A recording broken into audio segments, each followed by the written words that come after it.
আসসালামু আলাইকুম। Welcome to our channel স্বাধীন পাঠশালা। অষ্টম শ্রেণীর শিক্ষার্থী বন্ধুরা, আশা করি তোমরা সকলে ভালো আছো। আজকে আমরা জমির নকশায় ত্রিভুজ ও চতুর্ভুজ এই অধ্যায়ের অনুশীলনীর 124 পৃষ্ঠার 14 নং অঙ্কর সমাধান করব।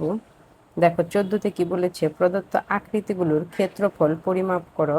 এখানে আমাদের 4টা চিত্র দেওয়া আছে, 4টা চিত্রের ক্ষেত্রফল পরিমাপ করতে হবে। প্রথমে আমরা ক নাম্বারটা করব। দেখো ক নাম্বারে যে চিত্র দেওয়া আছে, এই চিত্রের ক্ষেত্রফলটা আমরা বের করব।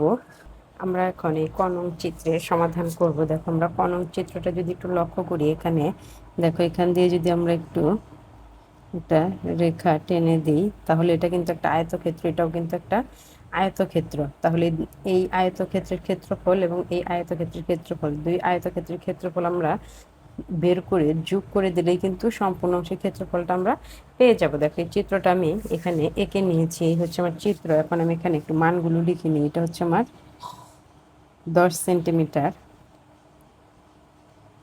8 সেন্টিমিটার, এই বাহুটা হচ্ছে 4 সেন্টিমিটার, এই বাহুটা হচ্ছে 3 সেন্টিমিটার, এই বাহুটা 6 সেন্টিমিটার এবং এই বাহুটা হচ্ছে আমার 5 সেন্টিমিটার। দেখো তাহলে এই চিত্রটাকে আমি যদি দুটি অংশে বিভক্ত করি, অর্থাৎ এখান দিয়ে যদি আমি একটা রেখা টেনে দিই, দেখো তাহলে এই সম্পূর্ণ ক্ষেত্রটা কিন্তু দুইটা অংশে বিভক্ত হয়ে গেল। এই একটা, এই একটা, এটাকে আমি দিয়ে দিলাম 1 নং অংশ, 1 নং চিত্র, এবং এটা হচ্ছে আমার 2 নং চিত্র। তাহলে প্রথমে আমরা এই 1 নং চিত্রটা একটু দেখব। আমরা 1 নং চিত্রটা যদি লক্ষ্য করি, দেখো এই চিত্রটার দৈর্ঘ্য হচ্ছে 6 সেন্টিমিটার এবং প্রস্থ হচ্ছে 5 সেন্টিমিটার। তাহলে এটা একটা আয়তক্ষেত্র, মানে এই বাহুটার এই বাহু সমান, এই বাহু আর এই বাহু সমান। তাহলে আয়তক্ষেত্রের ক্ষেত্রফল আমরা জানি দৈর্ঘ্য গুণন প্রস্থ। তাহলে আমরা এখানে এখন ক নম্বরে 1 নং 14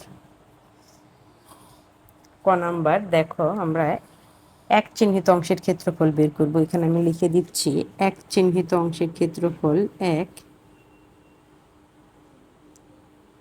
চিহ্নিত অংশের ক্ষেত্রফল সমান, দেখো 6 গুণন 5, অর্থাৎ 6 গুণন 5 বর্গ সেন্টিমিটার।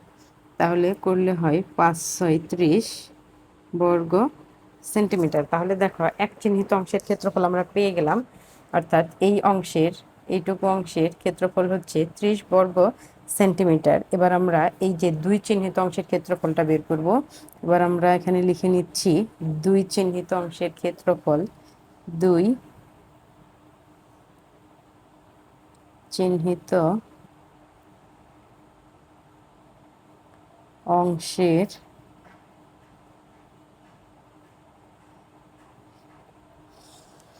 ক্ষেত্রফল। দেখো দুই চিহ্নিত অংশের ক্ষেত্রফল, এটাও একটা আয়তক্ষেত্র।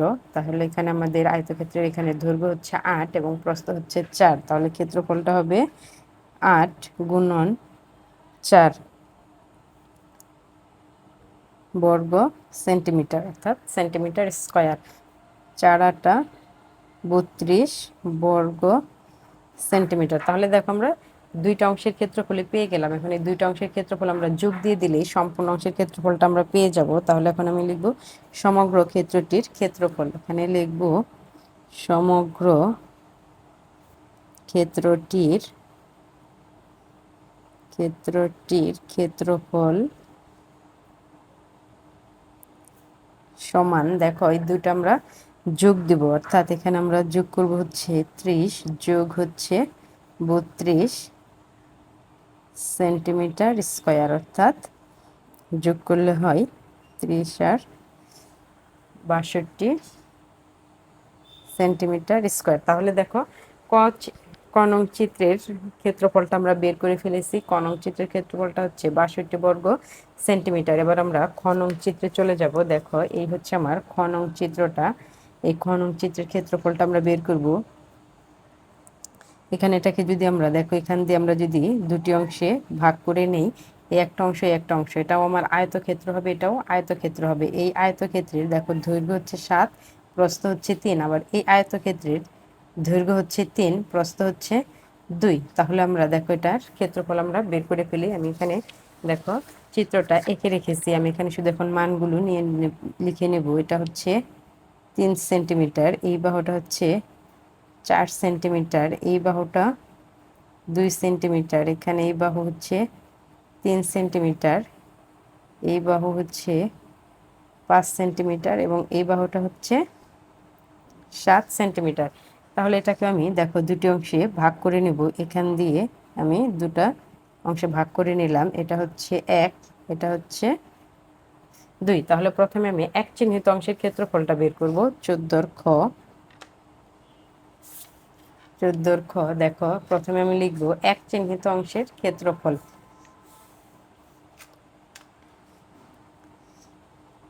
এক চিহ্নিত অংশের ক্ষেত্রফল, অংশের ক্ষেত্রফল। যেহেতু আয়তক্ষেত্র আমরা দৈর্ঘ্য প্রস্থটা গুণ করে দেব, অর্থাৎ 7 আর 3 গুণ করব। 7 গুণন 3 সেন্টিমিটার স্কোয়ার, 3 7 21 সেন্টিমিটার স্কোয়ার। এক চিহ্নিত অংশের ক্ষেত্রফলটা আমরা বের করে ফেলেছি। এবার আমরা দুই চিহ্নিত অংশের ক্ষেত্রফলটা বের করব।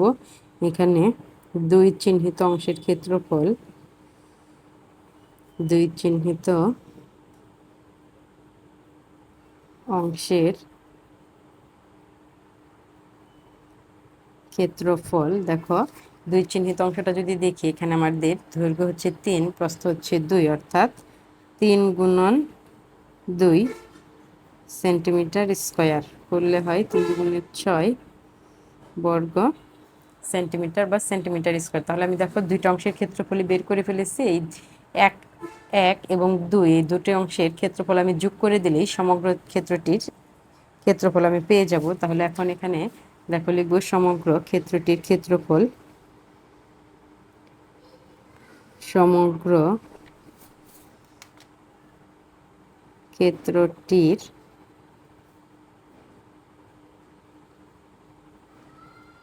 ক্ষেত্রফল সমান হচ্ছে 21 যোগ হচ্ছে 6 বর্গ সেন্টিমিটার, অর্থাৎ 21 আর 6 যোগ করলে হয় 27 সেন্টিমিটার স্কোয়ার। তাহলে দেখো এই যে আমার যে চিত্রটায় চিত্রের সম্পূর্ণ অংশের ক্ষেত্রফল হচ্ছে 27 বর্গ সেন্টিমিটার। এবার আমি গ নাম্বারে চলে যাব। দেখো 14 গ নং চিত্রটা আমরা যদি লক্ষ্য করি, এই হচ্ছে গ নং চিত্র। দেখো এই যে চিত্রটা আমরা কিন্তু এখানে চিত্রটাকে এইভাবে করে দুটি অংশে ভাগ করতে পারি। এই একটা অংশ, এই একটা অংশ, মানে এই সম্পূর্ণটা একটা অংশ, আর এইটা হচ্ছে একটা অংশ। আমরা এটার একটা নাম দিয়ে করতে পারি, এ বি সি ডি, আর এটাকে দেবো আমরা হচ্ছে ছোট হাতের এ বি সি ডি। তাহলে আমরা দেখো এই এ বি সি ডি এই আয়তক্ষেত্রের ক্ষেত্রফল থেকে এই ছোট এই আয়তক্ষেত্র, অর্থাৎ এ বি সি ডি আয়তক্ষেত্রের ক্ষেত্রফলটা বাদ দিয়ে দিলে আমরা সমগ্র অংশের ক্ষেত্রফলটা পেয়ে যাব। দেখো এই চিত্রটা আমি এখানে এঁকে নিয়েছি। আমি এখানে মানগুলো লিখে নিই। এই বাহুটা হচ্ছে আমার 12 মিলিমিটার, এই বাহুটা হচ্ছে 6 মিলিমিটার, এইটুকু হচ্ছে 4 মিলিমিটার, এই বাহুটাও 4 মিলিমিটার। এখানে দেখো এখান থেকে এই পর্যন্ত এই বাহুটাও 4 মিলিমিটার, এটা 6 মিলিমিটার। আর এখান থেকে এই পর্যন্ত এই বাহুটা হচ্ছে 3 মিলিমিটার, এই বাহুটাও 3 মিলিমিটার। তাহলে দেখো এটাকে আমি একটু নাম দিয়ে দিচ্ছি, এ বি সি ডি, এবং এটার নাম দিয়ে দিচ্ছি ছোট হাতের এ বি সি ডি। তাহলে দেখো এটাকে আমরা এখান দিয়ে একটু দাগ টেনে দিই। তাহলে এই সম্পূর্ণ ক্ষেত্র থেকে আমরা এই ক্ষেত্রটা বাদ দিয়ে দিলে, ক্ষেত্রফল বাদ দিয়ে দিলে আমরা সম্পূর্ণ ক্ষেত্রটির ক্ষেত্রফল পেয়ে যাব। তাহলে এখানে আমি গ নাম্বারটা লিখব, এখানে লিখে দিচ্ছি A B C D, A B C D আয়ত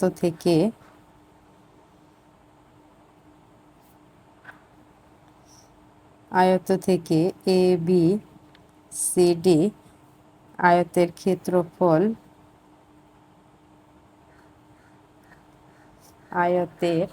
ক্ষেত্রফল ক্ষেত্রফল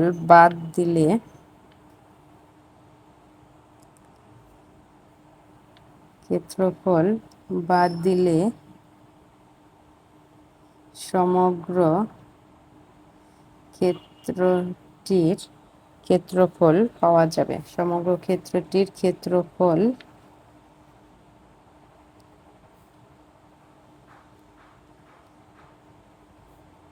পাওয়া যাবে। তাহলে দেখো, এখন আমরা প্রথমেই এই এ বি সি ডি এটার ক্ষেত্রফল বের করব। তাহলে এখানে আমি লিখছি এ বি সি ডি আয়তের ক্ষেত্রফল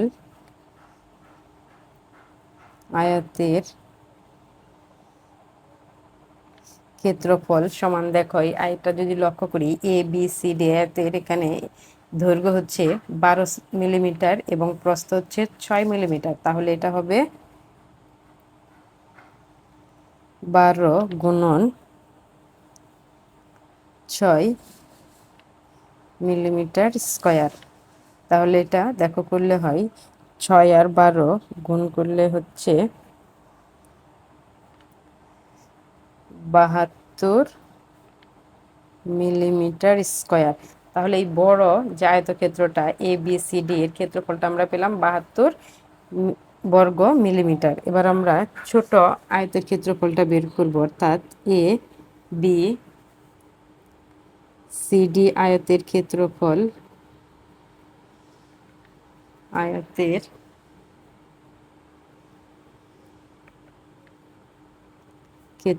সমান, দেখো ছোট আয়তটার দৈর্ঘ্য হচ্ছে 4 মিলিমিটার এবং প্রস্থ হচ্ছে 3 মিলিমিটার। অর্থাৎ তাহলে এখানে আমরা লিখব 4 গুণন 3 মিলিমিটার স্কয়ার, অর্থাৎ 3 4 12 মিলিমিটার স্কয়ার। তাহলে দেখো দুটি ক্ষেত্রফল আমরা পেয়েছি। এবার আমরা সমগ্র ক্ষেত্রটির ক্ষেত্রফল বের করব। সুতরাং সমগ্র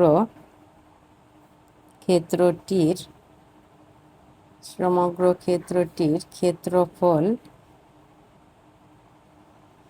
সমান, দেখো এবিসিডি আয়তের ক্ষেত্রফল থেকে এই ছোট হাতের এবিসিডি আয়তের ক্ষেত্রফলটা আমরা বাদ দিয়ে দেব, অর্থাৎ 72 বিয়োগ হচ্ছে 12 মিলিমিটার স্কয়ার সমান, দেখো বিয়োগ করলে হয় 0.6 60 মিলিমিটার স্কয়ার। অর্থাৎ এই সম্পূর্ণ ক্ষেত্রটির ক্ষেত্রফল হচ্ছে 60 বর্গ মিলিমিটার। তাহলে দেখো ঘ নাম্বারটা আমাদের হয়ে গেল। এবার আমরা ঘ নাম্বারে চলে যাব। দেখো ঘ নাম্বারের এই যে চিত্রটা আমাদের এখানে দেওয়া আছে, এই চিত্রটার ক্ষেত্রফল আমরা বের করব। এখানে দেখো সমগ্র চিত্রটাকে আমরা 3টা অংশে বিভক্ত করতে পারি। এই একটা, এটা হচ্ছে ট্রাপিজিয়াম, এই একটা হচ্ছে, এটা হচ্ছে ত্রিভুজ এবং এটা হচ্ছে আয়ত। এটাকে আমরা এখন ক্ষেত্রফল বের করব। দেখো চিত্রটা আমি এখানে এঁকে নিয়েছি। এখন আমি এই চিত্র দেখে দেখে একটু মানগুলো লিখে নিই। এই বাহুটা হচ্ছে আমার এ, এই বাহুটা বি এবং এখান থেকে এই পর্যন্ত এটা হচ্ছে ই, এখান থেকে এই পর্যন্ত এটুকু হচ্ছে সি এবং এখান থেকে এই পর্যন্ত এটা হচ্ছে এইচ। আবার এই পুরো সম্পূর্ণ বাহুটা হচ্ছে আমার ডি। তাহলে দেখো এই সম্পূর্ণ ক্ষেত্রটাকে আমরা 3টা অংশে বিভক্ত করতে পারি। এই এক চিহ্নিত অংশ, এটা হচ্ছে 2, এটা হচ্ছে 3। তাহলে প্রথমে আমরা এক চিহ্নিত অংশের ক্ষেত্রফল বের করব। এটা হচ্ছে আমাদের ঘ নাম্বার। প্রথমে আমরা লিখব এক চিহ্নিত অংশের ক্ষেত্রফল, এক চিহ্নিত অংশের ক্ষেত্রফল,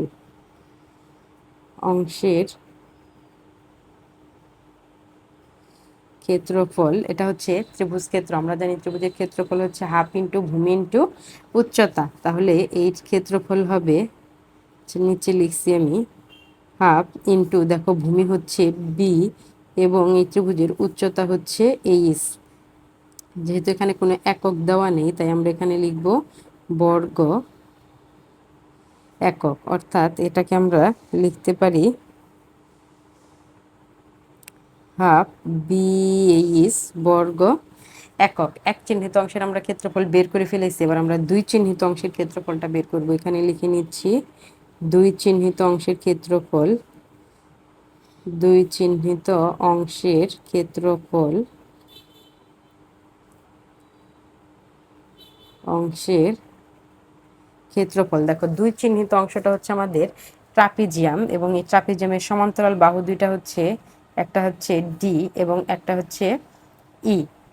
এই সমান্তরাল বাহু দুটির দৈর্ঘ্য হচ্ছে ডি এবং ই, এবং এই ট্রাপিজিয়ামের উচ্চতা হচ্ছে এইচ। তাহলে ট্রাপিজিয়ামের ক্ষেত্রফলটা আমরা বের করে ফেলি। আমরা জানি ট্রাপিজিয়ামের ক্ষেত্রফলের সূত্র হচ্ছে হাফ ইন্টু সমান্তরাল বাহুদ্বয়ের যোগফল, অর্থাৎ ডি যোগ ই, এবং ইন্টু হচ্ছে উচ্চতা, যেখানে উচ্চতা হচ্ছে আমার ট্রাপিজিয়ামের উচ্চতাটা হচ্ছে এইচ বর্গ একক। তাহলে দেখো দুই চিহ্নিত অংশের ক্ষেত্রফলটা আমরা পেয়ে গেছি। এবার আমরা তিন চিহ্নিত অংশের ক্ষেত্রফলটা বের করব। তিন চিহ্নিত অংশের ক্ষেত্রফল, অংশের ক্ষেত্রফল সমান, দেখো তিন চিহ্নিত অংশটা হচ্ছে একটা আয়তক্ষেত্র যার দৈর্ঘ্য হচ্ছে এ এবং প্রস্থ হচ্ছে সি, অর্থাৎ ক্ষেত্রফল হবে এসি বর্গ একক। এখন যেহেতু আমাদের এই সম্পূর্ণ চিত্রের ক্ষেত্রফল বের করতে হবে, তাহলে আমাদের এই তিনটা চিত্রের ক্ষেত্রফল আমরা যোগ দিয়ে দিলেই সম্পূর্ণ অংশের ক্ষেত্রফলটা পেয়ে যাব। তাহলে এখন আমি লিখছি সমগ্র ক্ষেত্রটির ক্ষেত্রফল। সুতরাং সমগ্র ক্ষেত্রটির ক্ষেত্রফল সমান হচ্ছে, দেখো এক চিহ্নিত অংশের ক্ষেত্রফল যেটা আমি বের করেছি হচ্ছে হাফ বি এইচ যোগ দুই চিহ্নিত অংশের ক্ষেত্রফল আমি বের করেছি হাফ ডি যোগ ই ইন্টু হচ্ছে এইচ যোগ তিন চিহ্নিত অংশের ক্ষেত্রফল আমরা বের করেছি এ সি। দেখো এখানে আমরা এর পরিবর্তে আমরা লিখতে পারি, আচ্ছা এখানে আমি পরে দেখাচ্ছি, বর্গ একক।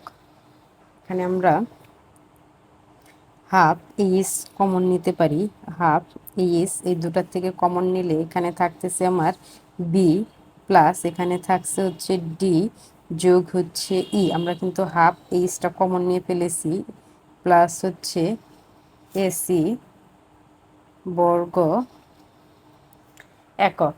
তাহলে এখন দেখো এখানে আমরা একটু যদি সাজিয়ে লিখি, হাফ এইচ এখানে যদি আমরা ডি যোগ বি যোগ ই লিখি, প্লাস হচ্ছে এসি বর্গ একক সমান, দেখো হাফ এইচ ডি যোগ, দেখো বি যোগ এর পরিবর্তে আমরা এ লিখতে পারি। আমরা যদি চিত্রটা একটু দেখি, দেখো বি আর ই যোগ করলে আমাদের এ হয়, অর্থাৎ বি ই, বি যোগ এর পরিবর্তে আমরা এ লিখতে পারি। তাহলে এখানে আমরা দেখো লিখবো হচ্ছে বি যোগ এর পরিবর্তে আমরা এ লিখবো, এ যোগ হচ্ছে এ সি বর্গ একক। এখানে আমি সাইড নোট হিসেবে দিতে পারি এ সমান হচ্ছে বি প্লাস ই। তাহলে দেখো আমরা ক্ষেত্রফলটা পেয়ে গেছি। সমগ্র অংশের ক্ষেত্রফলটা হচ্ছে হাফ ইন্টু এইচ এ যোগ ডি, আমি একটু সাজিয়ে লিখে দিলাম, এ যোগ ডি যোগ হচ্ছে এসি, এসি বর্গ একক। তাহলে এই যে আমার চিত্র, এই সমগ্র চিত্রের ক্ষেত্রফলটা আমরা পেয়ে গেলাম। আমাদের দেখো সমগ্র চিত্রের ক্ষেত্রফলটা হচ্ছে হাফ এইচ ইন্টু এ যোগ ডি যোগ হচ্ছে এসি বর্গ একক। আশা করি তোমরা বুঝতে পেরেছো। আমার ভিডিওটি যদি তোমাদের ভালো লেগে থাকে তাহলে একটি লাইক করবে, এবং আমার চ্যানেলে নতুন দর্শক হলে অবশ্যই সাবস্ক্রাইব করবে। ধন্যবাদ সকলকে। আসসালামু আলাইকুম।